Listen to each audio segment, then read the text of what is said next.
I ara demanarem a la Raquel Parera, que ens llegeixi aquesta segona heroïna d'Ariadna. Teseu. Jo, Ariadna, he trobat tot llinatge de bèsties feres menys cruels que tu. No podia ésser pitjor comanada o lliurada altra que tu.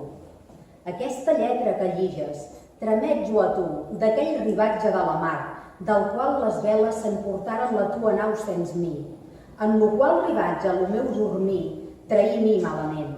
E tu, per lo teu crim, enganyist mi, aguaitant lo meu dormir.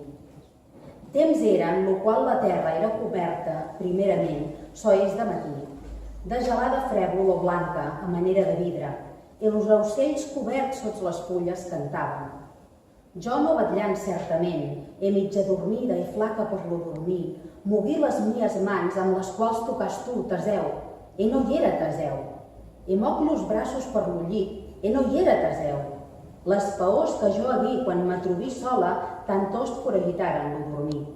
Llavim tota espaordida, e el meu cos caigué sobre lo llit vidu. La lluna lluïa. Jo guard si veuria altra cosa sinó ribatges. No hi havia res que los meus ulls poguessin veure, sinó ribatges i la mar. Lledons jo correc adés sa, adés llà, adés per totes les parts sense ordre, i l'arena pregont retardava los meus peus tendres. I mentre que jo feia aquestes coses, cridé en tot lo ribatge: «Oh, Teseu!» I les concavitats de les roques representaven a mi lo teu nom. I quantes vegades jo cridava a tu, semblava a mi que i tantes aquell lloc te cridava. Aquell lloc qui així em responia volia donar ajuda a mi, mesquina. Un munt ha aquí, de pres la mar, i uns pocs de pins apareixen en lo cap del munt. Ací ha una roca rosegada per les aigües de la mar, qui fan brugit rogallós.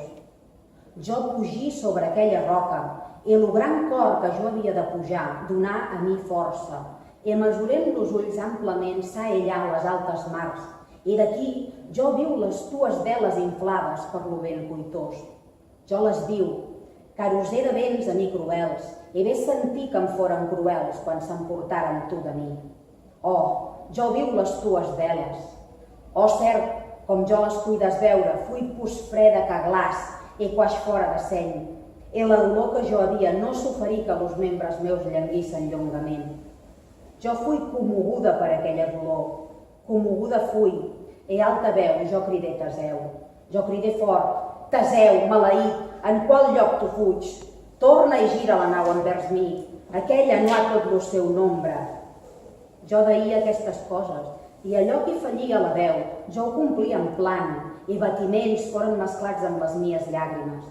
Les mies mans esteses lluny donaren senyal que tornasses, per so que si no moïes, almenys me poguesses veure.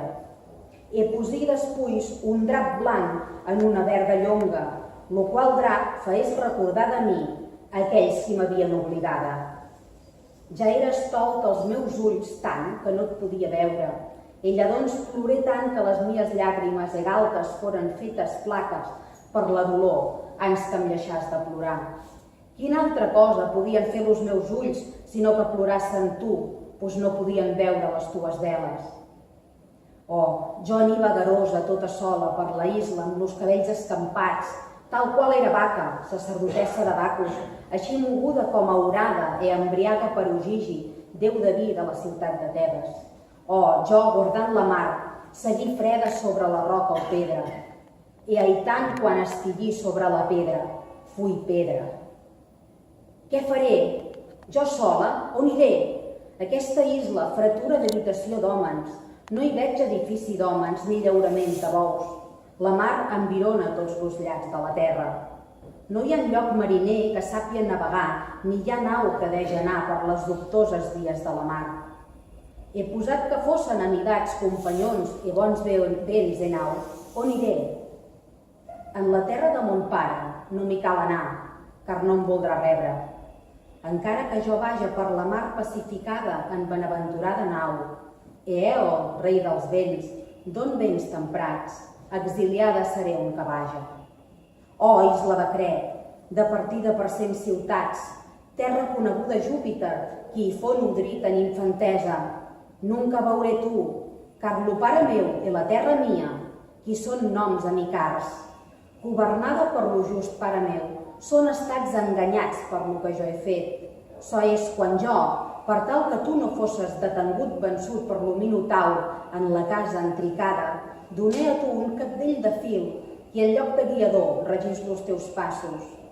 Teseu, lledó ens deries a mi. Ariadna, jo jur per aquests perills meus que tu seràs muller mia mentre que nos ambdosos viurem. Teseu, ambdosos som vius e no som tua. Ambdosos som vius si fembra quasi soterrada per frau de son marit perjur és viva. Home malvat, haguesses mort a mi semblantment en aquella massa en què matís mon frare, i la fe que havies promès a mi fora solta per la mia mort. Volguera que Androgeu, frare meu, fos viu, i que tu, cruel terra d'Atenes, no haguesses remuda la mort de mon frare per la mort dels teus homes.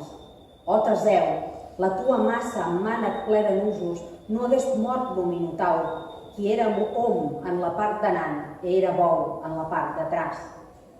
Ne jo hagués dat a tu los fils que et mostraren com tu eixiries de la casa on matís lo Minotaur, los quals fils foren aplegats sovint amb les tues mans ensems ajustades. Certes, no em meravell si la victòria aguda del Minotaur està amb tu, ni si la bèstia vençuda teny amb la sang la terra de Cret. Les entràmenes tues, dures així com a ferra, no podien ésser traucades per los seus forns, car encara que no cobrisses los teus dos pits, segur eres, en los pits portant diversa manera de roques i de diamant.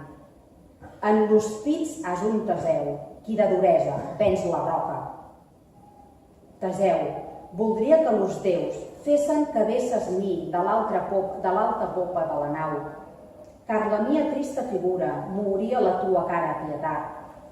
No pots veure ara mi amb ulls corporals, mas veges mi amb los ulls de la tua pensa, amb los quals pots veure mi estant en una roca que l'aigua poderosa bat.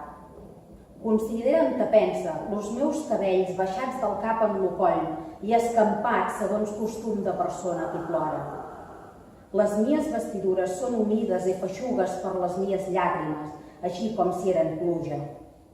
Així tremola el meu cos com fan les messes mogudes per lo vent aguiló, i aquesta lletra, premuda per la mia mà tremolant qui l'escriu, tremola. No prec que tu torns a mi per lo servei que t'he fet, car mal i lleig m'és esdevengut. N'et prec que alguna gràcia sia feta o deguda a çò que he fet, mas prec que per lo mèrit no em sia donada pena.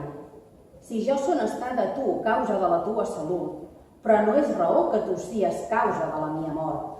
Jo, malastruga, estén a tu aquestes mans lasses, ultra les altes mars, batents los meus plorosos pits. Jo, trista, ensenya tu los meus cabells que em sobren. I prec-te per les mies llàgrimes, les quals los teus maleficis mouen, dient: Teseu, gira la nau, i amb lo vent girat torna tras mi. Però si ja era morta, ans que tu sies vengut, tu t'emportaràs los meus ossos.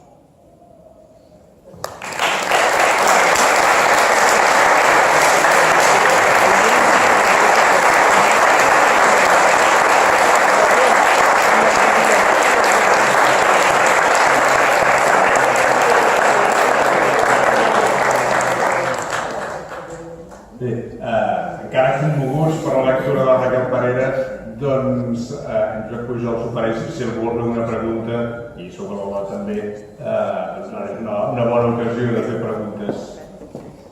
Però jo crec que estan tots ja molt commoguts, això. Bé, doncs, si no hi ha preguntes, moltíssimes gràcies per la vostra assistència en aquest acte. Gràcies al Josep Pujol per la seva assistència, però sobretot per l'edició, i gràcies a l'Olga també per haver-nos acompanyat en aquesta presentació. Moltes gràcies.